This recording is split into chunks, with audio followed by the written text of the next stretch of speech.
Assalamualaikum warahmatullahi wabarakatuh. Apa kabar adik-adik semuanya? Semoga sehat dan dalam lindungan Allah. Amin. Hari ini kakak mau menjelaskan terkait ibadah puasa. Di dalam Al-Quran jelas tertulis Bismillahirrahmanirrahim. Ya ayyuhalladzina amanu kutiba alaikumus syiyamu kama kutiba alal ladzina min qablikum la'allakum tattaqun. Yang dianjurkan untuk orang beriman berpuasa. Dalam bahasa Arab, puasa disebut dengan syiyam atau shaum. Puasa secara bahasa berarti menahan diri dari suatu hal. Adapun pengertian puasa secara istilah adalah menahan diri dari segala hal yang membatalkan puasa dari terbit fajar, pagi atau terbenamnya matahari, maghrib dengan syarat tertentu. Syarat-syarat berpuasa. Oke, kita akan belajar syarat wajib berpuasa. Pertama, syarat wajib puasa pertama adalah Islam. Syarat wajib puasa pertama ialah Islam. Syaratnya Islam, beragama Islam. Kemudian dewasa. Artian dewasa di sini ialah bukan berumur tetapi pandai mengendalikan hawa nafsu. Kemudian berakal sehat atau tidak gila.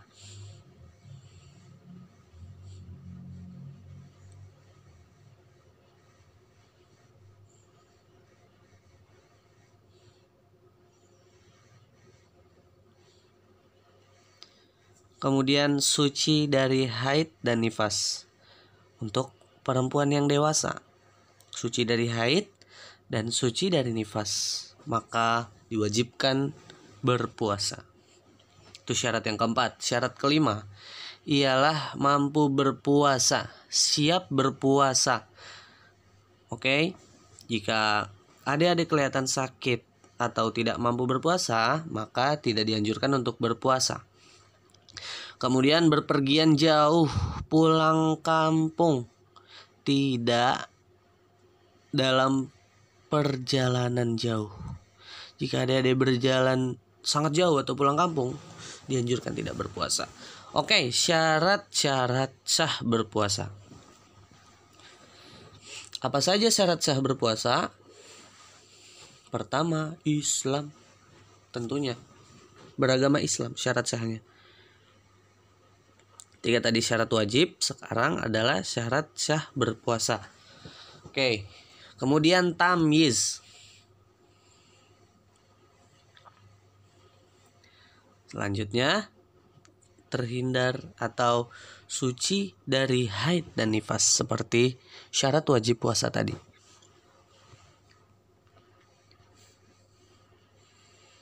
Kemudian,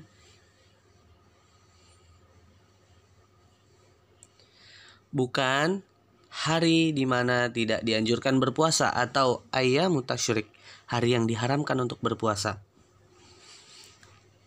Itu adalah syarat sah puasa. Oke, sekarang rukun puasa. Ketika tadi syarat wajib berpuasa dan syarat sah berpuasa, maka sekarang adalah rukun berpuasa. Oke, adik-adik harus puasa ya di rumah. Pertama, niat untuk melakukan puasa dalam rangka menjalankan perintah Allah, dan puasa dilakukan hanya untuk ridho Allah. Dilakukan pada malam hari atau sebelum terbit fajar, subuh disebutnya.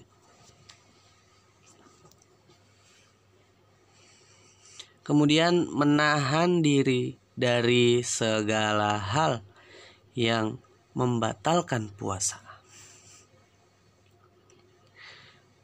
Jadi untuk makan dan minum ditahan dulu ya, dari pagi sampai maghrib nanti, sampai berbuka puasa.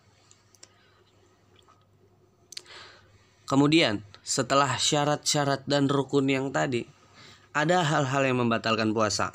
Ada yang tahu hal-hal yang membatalkan puasa? Ya, makanan dan minuman. Jadi kita harus menahan makan, menahan hawa nafsu makan dan hawa nafsu kita untuk tidak makan dan minum dengan sengaja. Kemudian hal-hal yang membatalkan puasa, muntah dengan disengaja. Jadi yang muntahnya disengaja itu batal puasanya. Kemudian hilang akal.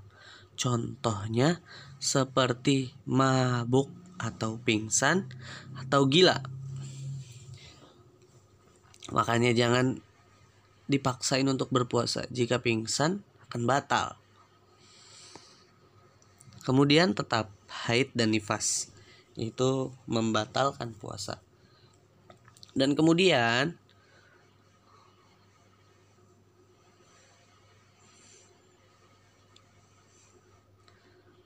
murtad. Kemudian hal-hal yang makruh waktu berpuasa. Makruh ialah yang dibenci oleh Allah Subhanahu wa taala dalam segala hal. Ya, berkumur-kumur berlebihan saat berpuasa. Jadi sekarang gak boleh lagi berkumur-kumur berlebihan. Takut airnya masuk ke tenggorokan, jadi batal puasanya. Kemudian mencicipi makanan lewat lidah, dari lidah. Ya, makruh waktu berpuasa. Kemudian yang makruh waktu berpuasa ialah berkata kotor. Kita tidak boleh lagi berkata kotor saat berpuasa karena makruh, dibenci oleh Allah. Kemudian suntik dan bekam. Itulah yang dimakruhkan saat berpuasa. Kemudian hal-hal yang disunahkan pada waktu berpuasa. Berarti boleh dikerjakan ataupun boleh tidak dikerjakan. Tetapi jika dikerjakan dapat pahala lebih. Makan sahur. Ya, sahur adalah sunnah.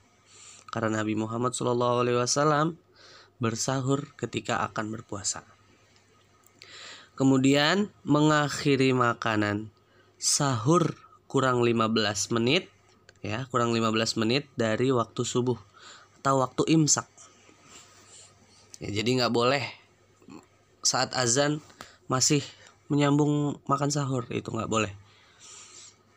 Kemudian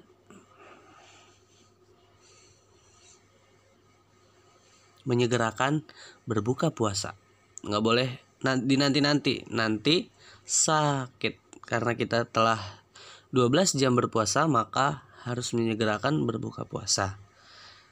Nah, hal yang keempat yang disunahkan waktu berpuasa ialah berbuka dengan kurma, dengan bilangan ganjil. Ingat, disunahkan. Bisa diganti dengan makanan manis ataupun minuman-minuman manis. Selanjutnya, nah ini yang jadi poin pahala bagi kita. Memberikan makanan pada orang yang berbuka puasa. Kepada orang yang berpuasa tentunya ya. Memberi makan untuk berbuka puasa kepada orang yang berpuasa.